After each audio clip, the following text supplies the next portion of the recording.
त्याची पूर्तता झाली नाही म्हणून जरांगे पाटील पुन्हा उपोषणाला बसलेले आहेत आणि त्यांची प्रकृती आता प्रचंड खालावलेली आहे अशी सगळी परिस्थिती। आपल्याला आठवत असेल ज्या दिवशी हे सगळं जाहीर झालं तेव्हाच मी कुठची प्रतिक्रिया दिली नव्हती, कारण मला एवढंच हे माहिती होतं की हे मुख्यमंत्री नुसतं खोटं बोलत असतात आणि रेटून बोलत असतात, चेहऱ्यावर कुठचाही भाव न ठेवता खोटं बोलतात, कुठेही लाज नसताना खोटं बोलतात। आज आपण पाहिलं असेल आश्वासन दिलं पण पूर्ण झालेलं नाहीये।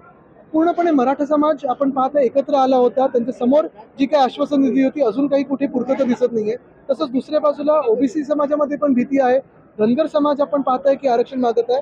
एकंदर काय तर प्रत्येक घटक महाराष्ट्रातला, मग शेतकरी असेल मग महिला असेल, कोणी आज खुश नाहीये। तरुणांमध्ये पण आपण पाहताय आक्रोश आहे की नोकर भरतीचा जो विषय आहे, तलाठी भरतीचा जो विषय आहे तो देखील तसाच आहे, प्रलंबित आहे।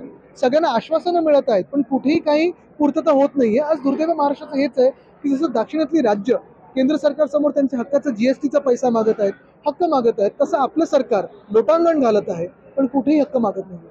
आपलं सरकार आल्यानंतर आपण पेपर फुटीच्या संदर्भात एक कठोर कायदा करू, नक्कीच पूर्ण जे काही कठोर पावलं असतील त्याच्या विरोधात उचलू आणि कठोर कायदा देखील करू।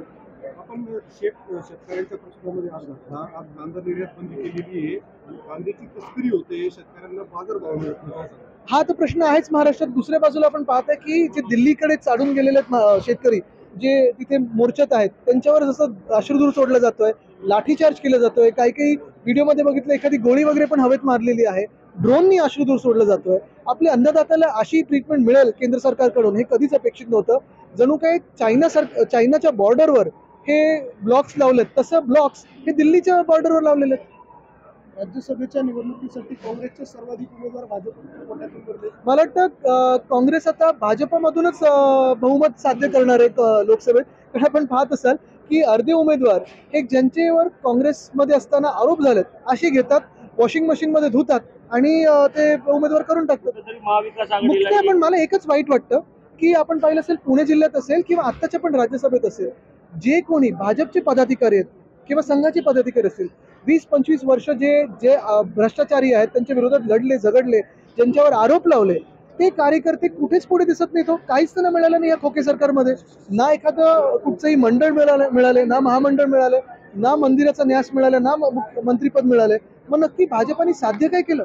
भाजपच्या कार्यकर्त्यांबद्दल आज मला वाईट वाटतं। आणि परवा कल्याणमध्ये पण हे पाहिलं मी की जे घटनाबाह्य मुख्यमंत्री ते आणि त्यांचे पुत्र भाजपला संपवायला निघालेले आहेत। म्हणजे भाजपला आम्हाला संपवायचं होतं, जे आम्ही मित्र म्हणून एका वेळी राहिलो, पण आज भाजपच संपत चालली आहे। दुर्दैव कार्यकर्त्यांचं हेच आहे। महाराष्ट्र अस्थिर केला जातो, कायदा सुव्यवस्था बिघडवली जाते जाणीवपूर्वक, असंही आपण म्हणालात। आणि या मागे नेमकं काय कारण महाराष्ट्र अस्थिर करण्याचं? आपण पाहताय जसं काही गुंडागर्दी रस्त्यावर आलेली आहे पण कुठेही काही अटका होत नाहीये, कुठेही काही कारवाई होत नाहीये आणि हेच सगळे गुंड मंत्रालयात जाऊन रील्स बनवतात।